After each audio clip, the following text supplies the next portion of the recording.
आज आपण बनवूया एकदम चमचमीत झणझणीत बघूनच तोंडाला पाणी सुटेल अशी शेवभाजी। आणि ही शेवभाजी आपण बिना शेवची बनवणार आहोत। म्हणजे ही शेवभाजी बनवण्यासाठी आपण बाजारातली किंवा घरी बनवलेली शेव अजिबात वापरणार नाहीये। आणि तुम्हाला सांगू का, ही रेसिपी बनवण्यासाठी तुम्हाला जास्त विचार करायचीही गरज नाही आणि पूर्व तयारी करायचीही गरज नाही। अगदी झटपट अशी कमी वेळेमध्ये मस्त अशी रेसिपी तयार होते।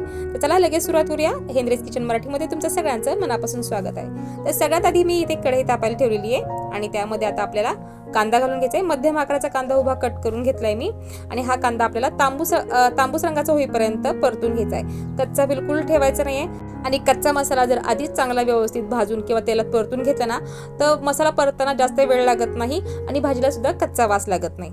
तर आपला इथे कांदा बऱ्यापैकी तांबूस होत आलेला आहे, तुम्ही पाहू शकता। आता यामध्येच मी आलं आणि लसूण घालून देणार आहे, ते सुद्धा आपल्याला याबरोबर 1 मिनिटभर परतून घ्यायचं आहे। छान तांबूस रंगाचा होईपर्यंत हा कांदा आपण व्यवस्थित परतून घेऊया। आता कांदा इथे आपला झालेला आहे परतून, तो असा साईडला करून घ्यायचा आणि त्या तेलामध्ये आपल्याला खोबऱ्याचे जे पातळ पातळ काप केलेत ते घालून घ्यायचे आहेत। पातळ काप करून घ्यायचे किंवा तुम्ही खिसून जरी घेतलं ना तरी चालेल। तर खोबरं सुद्धा छान असं आपलं परतून झालेलं आहे, तुम्ही पाहू शकता। छान तांबूस रंगाचं झालंय। आता एकसारखं घालून घेऊया आणि यामध्ये आता आपल्याला घालून घ्यायचा आहे टोमॅटो। मध्यम आकाराचा टोमॅटो मी इथे घेतलेला आहे, मोठा लाल बुंदा असा, तोही आपल्याला यामध्ये परतून घ्यायचा आहे। टोमॅटो सुद्धा शक्यतो कच्चा वापरायचा नाही, परतूनच घ्यायचा, त्यामुळे काय होतं भाजीला छान रंग येतो आणि भाजीची चव सुद्धा छान लागते। तर टोमॅटो घातल्याच्या नंतर सुद्धा मी 1 मिनिटभर छान असं परतून घेतलंय। त्यानंतर घातली थोडीशी कोथिंबीर ऐवजी मी यामध्ये कोथिंबीरची देठं जास्त वापरलेली आहेत, पानं अगदीच थोडीच घातलेली आहे मी आणि 2 मिनिट आपल्याला हे सगळं परतून घ्यायचंय। तर मसाला आपला ऑलरेडी झालेला आहे व्यवस्थित, आता तो थंड झाला की वाटून घ्यायचा आहे।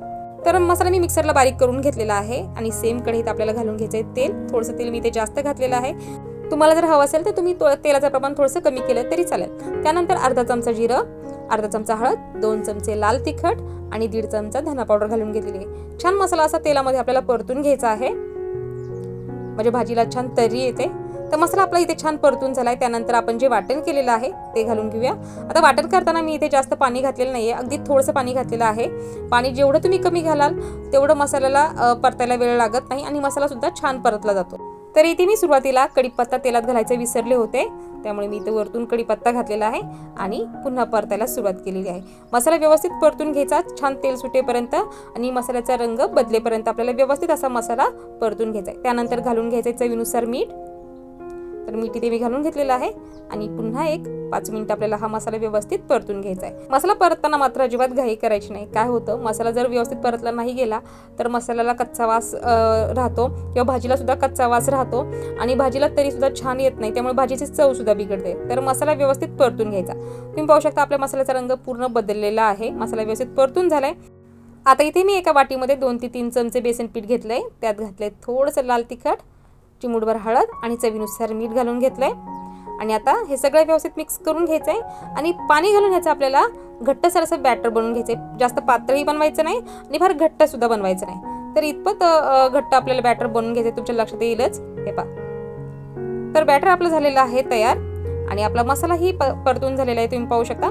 आणि वाटलेल्या मिक्सरच्या भांड्यामध्ये मी पाणी घालून घेतलं, ते पाणी या मसाल्यामध्ये घालून घेतलेलं आहे, एकसारखं घालून घेतलेलं आहे। आता यामध्ये आपल्याला घालून घ्यायचं आहे पाणी, म्हणजे आपल्याला जितकी भाजी हवी आहे त्यानुसार तुम्हाला पाणी घालून घ्यायचं आहे आणि ह्या भाजीला चांगली उकळी येऊन द्यायची, म्हणजे ह्या आधनाला जे आहे ना चांगली उकळी येऊन द्यायची आहे, म्हणजे कच्ची राहणार नाही आणि व्यवस्थित शिजली पण जाईल। हाय फ्लेमवरती व्यवस्थित उकळी येऊन द्यायची आहे आणि त्यानंतर आपल्याला गॅसची फ्लेम करायची आहे बारीक। तर आपली इथे भाजी छान उकळलेली आहे, गॅसची फ्लेम अगदी लो केलेला आहे। त्यानंतर काय करायचं, एक झाऱ्या घ्यायचा आहे, त्याला तेल लावायचे दोन्ही साईडनी, म्हणजे पुढच्या साईडनी आणि मागच्या साईडनी दोन्ही बाजूनी तेल लावून घ्यायचं आहे आणि जे आपण बेसनचं बॅटर केलंय ना ते यावरती आपल्याला घालून घ्यायचं आहे आणि चमच्याच्या मदतीने किंवा तुम्हाला हाताने जमत असेल तर हाताने, तर मी चमच्याच्या मदतीने बघा बॅटर घालून घेतलं आणि दाब देऊन असं आपल्याला यामध्ये म्हणजे या जी भाजी आपण केली त्यामध्ये आपल्याला हे शेव पाडून घ्यायची आहे, पाहू शकता या पद्धतीने। आता इथे तुम्हाला लगेच लक्षात येणार नाहीये की शेव खाली पडते की नाही, कारण दिसत नाही व्यवस्थित, पण तुम्हाला नंतर लक्षात येईलच। तर शेव सगळी मी पाडून घेतलेली आहे इथे। आता आपल्याला भाजीला लगेच हलवायचं नाहीये, 5 मिनिटं तिला अशीच ठेवायची, म्हणजे त्यामध्ये जी आपण शेव टाकलेली आहे किंवा शेव पाडून घेतलेली आहे ती व्यवस्थित सेट होते। तर 5 मिनिटांनंतर तुम्ही हलवून पाहू शकता शेव भाजीमध्ये अगदी व्यवस्थित सेट झालेली आहे, अजिबात विरघळलेली नाहीये, पाहू शकता। तुमच्या लक्षात आलंच असेल की आपली ते शेव अजिबात या रश्श्यामध्ये विरघळलेली नाहीये, अगदी व्यवस्थित तयार झालेली आहे।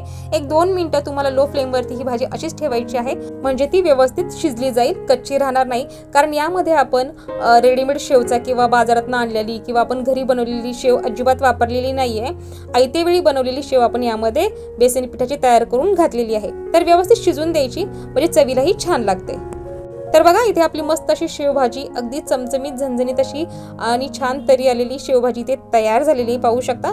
मस्त अशी तरी आलेली आहे आणि मी त्यावरतून घालून घेतलेली आहे कोथिंबीर। आता ही एका भांड्यामध्ये मी काढून घेतलेली आहे आणि ही मस्त अशी शेवभाजी तुम्हाला आवडत असेल तर चपाती, भाकरी, फुलका, नान, रोटी, भात कशाबरोबर सुद्धा खाऊ शकता। एकदम मस्त अप्रतिम अशी लागते आणि तुम्हाला जसं म्हणलं ना, जास्त विचार करायची ही गरज लागत नाही। जर घरात भाजीला काही नसेल ना, तर तुम्ही अशी शेवभाजी नक्की बनवू शकता। तर तुम्ही सुद्धा अशी बिना शेवची शेवभाजी घरी एकदा नक्की ट्राय करा।